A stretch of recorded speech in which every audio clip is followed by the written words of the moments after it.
Welcome to curiously education. आज 1 अप्रैल 2022 है। आज की पहली खबर कोर सेक्टर के साथ जुड़ी हुई है।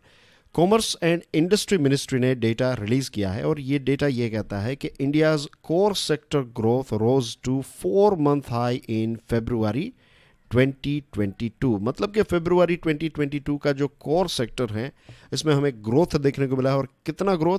पिछले 4 महीनों में जितना ग्रोथ नहीं हुआ उतना हाई ग्रोथ हमें सिर्फ फरवरी में देखने को मिला है।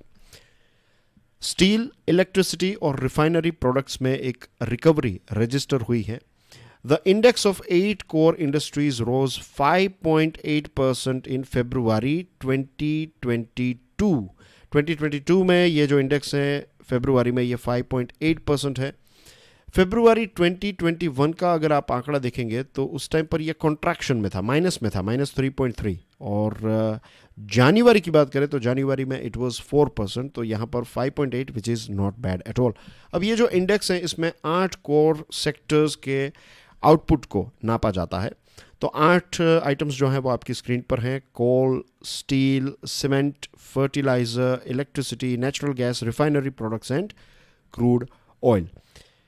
अप्रैल से लेकर फरवरी की अगर हम बात करें, अप्रैल 21 से फरवरी 2022, तो यहाँ पर 10 महीनों में जो ग्रोथ रहा है, एवरेज ग्रोथ ये रहा है 10%। और अप्रैल 2020 से फरवरी 21 अगर आप ये 10 महीनों को देखेंगे तो इसमें एक 8.1% का कॉन्ट्रैक्शन था। तो एक बहुत बड़ा जंप यहाँ पर डेफिनेटली हमें देखने को मिल रहा है। नेवरदलेस क्रूड ऑयल फिर फर्टिलाइजर्स, ये दोनों में एक कॉन्ट्रैक्शन हमें नज़र आ रहा है। और कोल आउटपुट की बात करें तो इसमें एक इंक्रीज़ देखने को मिला, 6.6% से ये इंक्रीज़ हुआ है। Natural gas 12.5, refinery products 8.8, cement 5% और क्रूड ऑयल प्रोडक्शन जो है ये श्रैंक हुआ है, -2.2%।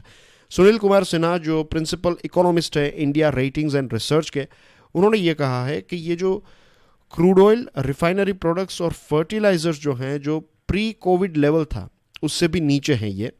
और बाकी की जो 5 आइटम्स हैं वो फरवरी 2020 का जो लेवल था जस्ट अबव फरवरी में, क्योंकि मार्च से लॉकडाउन इम्प्लीमेंट हो गया था, तो फरवरी 2020 में जो ये 5 सेक्टर्स थे उनका जो आंकड़ा था उससे थोड़ा ही ऊपर है। तो ओवरऑल हम ऐसा नहीं कह सकते कि एक ज़बरदस्त रिकवरी देखने को मिली है। हाँ, पिछले कुछ लॉकडाउन और उन सारे एरियाज़ के साथ कंपेयर करें तो डेफिनेटली एक उछाल है, लेकिन सुनील कुमार सिन्हा साहब का जो स्टेटमेंट है वो चीज़ें क्लियर करता है कि ये 3 सेक्टर्स में तो अभी भी एक कॉन्ट्रैक्शन है और बाकी के 5 जो हैं वो फरवरी 2020 से थोड़े ही ऊपर हैं। आगे बढ़े उससे पहले dear friends, do check out my motivational podcast Curiously Forever एवर। ये सभी बड़े पॉडकास्ट प्लेटफॉर्म्स जैसे कि स्पॉटिफाई, विंक, जियो सावन, गाना, गूगल पॉडकास्ट, अमेजॉन म्यूज़िक, इसके अलावा जो अलग अलग पॉडकास्ट के प्लेटफॉर्म्स हैं उस पर अवेलेबल हैं। ठीक है, moving on to exporters to Russia. जो हमारे देश के एक्सपोर्टर्स हैं जो रशिया में टी, स्टील, केमिकल, दवाइयाँ भेजते हैं, तो वो काफ़ी परेशान हैं, काफ़ी चिंतित हैं। और इन्होंने रिजर्व बैंक ऑफ इंडिया और गवर्नमेंट ऑफ इंडिया को कहा है कि आप इंटरवीन कीजिए, आप इसमें इंटरेस्ट दिखाइए, आप कुछ कीजिए, क्योंकि हमारे मिलियंस ऑफ डॉलर्स जो पेमेंट हमें मिलना था, एक्सपोर्ट किया है तो उसका जो पेमेंट है वो आज फंस चुका है। एज वी ऑल नो कि रशिया जो है, रशियन बैंक्स पर वेस्ट ने सैंक्शंस लगा दिए हैं और ग्लोबल फाइनेंशियल सिस्टम में से रशिया की बैंक्स को निकाल दिया गया है। तो इसकी एक बहुत ही रिपल इफेक्ट हमारे देश में हमें देखने को मिल सकती है, क्योंकि एक्सपोर्टर्स को पेमेंट नहीं मिलेगा तो फिर जो वर्कर्स हैं उनको पेमेंट नहीं मिलेगा टाइम पर, जो सप्लायर्स हैं उनको नहीं मिलेगा और जो बैंक्स हैं उनको भी टाइम पर पेमेंट जो है वो नहीं मिल पाएगा। एज वी नो कि रशियन एंटिटीज़ जो है उनको स्विफ्ट सिस्टम जो है, Swift platform, society for world wide inter bank financial telecommunications, तो इसमें इस प्लेटफॉर्म में से उनको निकाल दिया गया है, सैंक्शंस लगा दिए गए हैं। और हमारे जो एक्सपोर्टर्स हैं जैसे कि दीपक शाह जो T exporters association south India T exporters association के चेयरमैन हैं, दीपक शाह ने ये कहा कि रुपी का जो पेमेंट था वो तो हमें मिल गया, लेकिन डॉलर में जो पेमेंट मिलने वाला था वो अभी भी नहीं मिला है और हम क्लूलेस हैं, हमें पता नहीं है कि कब हमें पेमेंट मिलेगा। तो इस वजह से ये जो एक्सपोर्टर्स हैं उनकी बॉडी ने रिजर्व बैंक ऑफ इंडिया और गवर्नमेंट को कहा है कि आप इसमें कुछ स्टेप उठाइए, आप हमारी मदद कीजिए। भारत जो चीज़ें एक्सपोर्ट करता है रशिया का, तो इसमें 27% मैकेनिकल और इलेक्ट्रिकल आइटम होती है, chemicals 27%, vegetables 10%, textile 8%, food products जो है 4%, मेटल 6% और दूसरी आइटम्स जो है वो 18%। सबसे ज़्यादा चाय अगर रशिया में कोई देश पहुंचाता है तो that is India. India is the largest exporter of tea to Russia. Moving on to next topic, crypto currency की बात करें तो रिटेल इन्वेस्टर्स और क्रिप्टो ट्रेडिंग एक्सचेंजेस जो हैं वो अब थोड़े चिंतित हैं और उनका कहना यह है कि अब क्रिप्टो में नया इन्वेस्टमेंट जो है वो इतना ज़्यादा नहीं आएगा, स्लगिश ग्रोथ होगा इसका, क्योंकि आज से यानी कि 1 अप्रैल से जो वर्चुअल डिजिटल एसेट्स हैं यानी कि क्रिप्टो करेंसीज या फिर क्रिप्टो एसेट्स जो हैं उनके ऊपर टैक्स जो है वो आज से स्टार्ट हो जाएगा। आज से जो फाइनेंस बिल 2020 है इनके रूल्स एंड रेगुलेशंस इफेक्ट में आ जाएंगे और इसमें 30% टैक्स जो है आपको गेन्स पर देना पड़ेगा। यानी कि अगर आपने क्रिप्टो करेंसी खरीदे हैं और आपको प्रॉफिट हुआ है तो इसके ऊपर आपको 30% टैक्स जो है वो पे करना पड़ेगा। इसके साथ साथ ऐसा है कि दूसरे जो एसेट्स होते हैं, फॉर एग्जांपल आपने लेट्स से ज़मीन ली या फिर शेयर्स खरीदे, ऐसा कुछ खरीदा है, तो उसमें अगर नुकसान हुआ है तो वो नुकसान जो है वो आप प्रॉफिट में से निकाल कर कम टैक्स पे करेंगे। लेकिन यहाँ पर ऐसा नहीं है, इसको मैंने डिटेल में एक्सप्लेन किया था,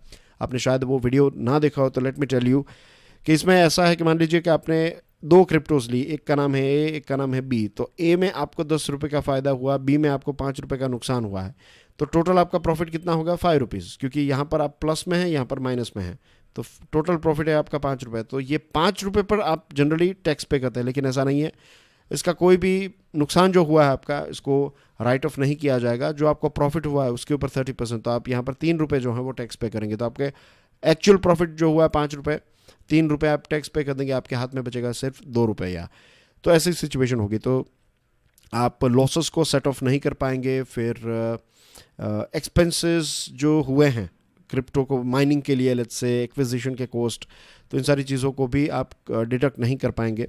जो दूसरी जो चीज़ें होती है, दूसरे ऐसे इन्वेस्टमेंट के सोर्सेज होते हैं, उसमें ये सारे बेनिफिट्स मिलते हैं, यहाँ पर आपको ऐसा बेनिफिट नहीं मिलेगा। तो दिस इज़ नंबर 1 हर्डल। और 70 to 100 बिलियन जितना $100 बिलियन जितना ट्रेडिंग जो है इन वॉल्यूम हो चुका है, और अभी तक हमारे देश की बात कर रहे हैं, राइट, इन फैक्ट इन 2021 की बात है, नॉट अभी तक की बात, 2021 की, लास्ट ईयर इतना ट्रेड जो है वो क्रिप्टो में हमारे देश के लोगों ने किया है। अब इसकी फुल इम्पैक्ट जो है वो आने वाले समय में ही हमें पता चलेगी, जब जो ये टैक्स डिडक्टेड सोर्स इसमें आ जाएगा तब। और दूसरी चीज़ ये है कि हमारे देश में काफ़ी यंगस्टर्स जो हैं 28 ईयर से कम की एज वाले लोग जो हैं उन्होंने क्रिप्टो में काफ़ी पैसे इन्वेस्ट किए, वो ट्रेडिंग सीख रहे हैं, तो अब वो रिस्क भी नहीं लेंगे, क्योंकि अगर नुकसान होगा तो वो नुकसान, जैसे मैंने आपको ए और बी का एग्जांपल दिया, तो आप राइट ऑफ नहीं कर पाएंगे, या फिर right of in the sense आप उसको कट नहीं कर पाएंगे अपने प्रॉफिट में से।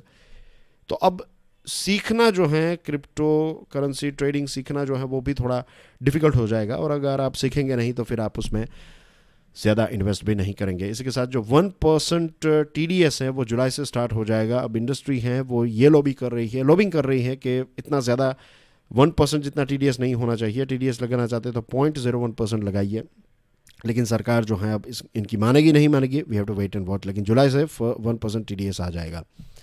Central government 8.45 lakh crore rupees जो हैं वो बोरो करने वाली हैं for the first half of fiscal 2022-23, यानी कि पहले 6 महीने के लिए सरकार जो है वो 8.45 लाख करोड़ रुपीस जो है वो बोरो करेगी। टोटल 14.31 लाख करोड़ रुपीस इस साल बोरो करने वाली है, तो उसका 60% जो है वो पहले 6 महीने में सरकार बोरो करेगी। रिजर्व बैंक ऑफ इंडिया के साथ कंसल्टेशन सेंट्रल गवर्नमेंट कर रही हैं, और दोनों जो हैं सेंट्रल गवर्नमेंट और रिजर्व बैंक ऑफ इंडिया आने वाले समय में सॉवरिन ग्रीन बॉन्ड्स भी निकाल सकते हैं।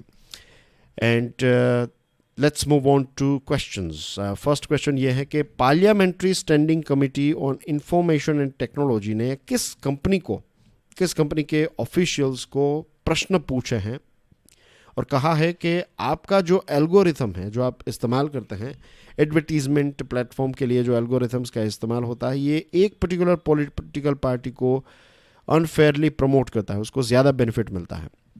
तो ऐसे प्रश्न किस कंपनी के ऑफिशियल्स को parliamentary standing committee on information and technology ने पूछे हैं? The answer is Facebook. Right. तो फेसबुक के ऑफिशियल्स को मंडे की बात है जब ऐसे कठोर प्रश्न पूछे गए। मूविंग ऑन, कठोर तो नहीं लेकिन कठिन प्रश्न, द राइट वर्ड इज कठिन। India will set up hybrid power projects in 3 islands, of which Sri Lankan city, effectively replacing the Chinese venture cleared by Colombo last year. Sri Lanka में जो भारत की कंपनीज हैं, hybrid power projects 3 in fact hybrid power projects जो हैं वो 3 islands में setup करने वाली हैं। तो कौन सा सिटी है जिसमें ये 3 सिटी के नज़दीक में जो 3 आइलैंड्स है वहाँ पर ये होगा? तो कौन सा सिटी के नज़दीक में ये 3 आइलैंड्स हैं? The answer is Jaffna, right. Jaffna में है। और हमारे जो नेशनल थर्मल पावर कॉरपोरेशन है तो वो सामपुर टाउन है, वहाँ पर किया जाएगा। और अदानी जो हैं, ये सामपुर वाला जो है वो नेशनल थर्मल पावर NTPC, और अदानी जो हैं वो एक मनार हैं और एक हैं पुनेरिन। तो ये 2 जगहों पर अदानी और सामपुर में NTPC ये हाइब्रिड पावर प्रोजेक्ट की स्थापना करने वाली है। जोमेटो के CEO ने ट्विटर पे ये अनाउंस किया था कि उनकी कंपनी जो है जोमेटो वो कस्टमर्स को कितनी मिनट्स में खाना पहुंचा देगी, और इससे एक कंट्रोवर्सी भी ट्रिगर हुई। The answer is 10 minutes. उन्होंने कहा कि 10 मिनट में आपको खाना मिल जाएगा। अब प्रश्न बहुत सारे उठे। सबसे पहले तो सेफ्टी ऑफ ड्राइवर, जो राइडर हैं, डिलीवरी पार्टनर जो हैं, तो क्या मीन्स इतना प्रेशर उन पर डालकर खाना पहुंचाना जो है वो सही रहेगा? नंबर 2, क्या फ्रेश खाना 10 मिनट में बन सकता है? बनना तो क्या, बनकर आपके पास पहुंच जाए, तो ये भी थोड़ा एक क्वेश्चन उठाता है। तो क्या फ्रोज़न फूड और यही सारी चीज़ें पहुंच पाएगी? तो it's like nearly impossible, I would say. हाँ, अगर आपके घर के बहुत नज़दीक है कोई दुकान या फिर ऐसी कोई फूड आइटम या फिर रेस्टोरेंट, तो दैट्स अ डिफरेंट थिंग। लेकिन नॉर्मल सिटीज़ में 10 मिनट्स के अंदर ये पहुंचाना जो है it's going to be nearly impossible. और इम्पॉसिबल के तो मीन्स पॉसिबल भी हो सकता है, लेकिन सेफ्टी जो है that is the most important thing. Means ज़्यादा प्रॉफिट के चक्कर में फिर सेफ्टी जो है उसके साथ कॉम्प्रोमाइज़ नहीं किया जा सकता। बट आई एम श्योर अब ट्विटर पर एक काफ़ी प्रश्न भी पूछे गए उनके, और ट्रोल भी थोड़ा बहुत किया गया। तो आई एम श्योर अब वो अपनी स्ट्रेटेजी जो है उसमें कुछ बदलाव में उन्होंने एक्सप्लेनेशन, क्लैरिफिकेशन भी दिया है, ऐसा नहीं है। But we need to see it from this point of view, right. Zomato क्या कर रही है? ये कोई स्पॉन्सर्ड वीडियो तो है नहीं कि हम जोमेटो की मार्केटिंग करें, नहीं। हमें तो ऐसा देखना है कि अगर ऐसे कोई बदलाव आते हैं तो जो वर्कर्स हैं उनकी सेफ्टी और इसके साथ फूड की क्वालिटी, राइट, ये 2 चीज़ है, क्योंकि इवेंचुअली लॉन्ग टर्म में ये हम सबको अफेक्ट करेगी। तो we have to keep that thing in mind. And that's everything in today's discussion. I will see you soon with some more videos. Till then enjoy your studies. God bless you all. Stay curious. जय हिंद।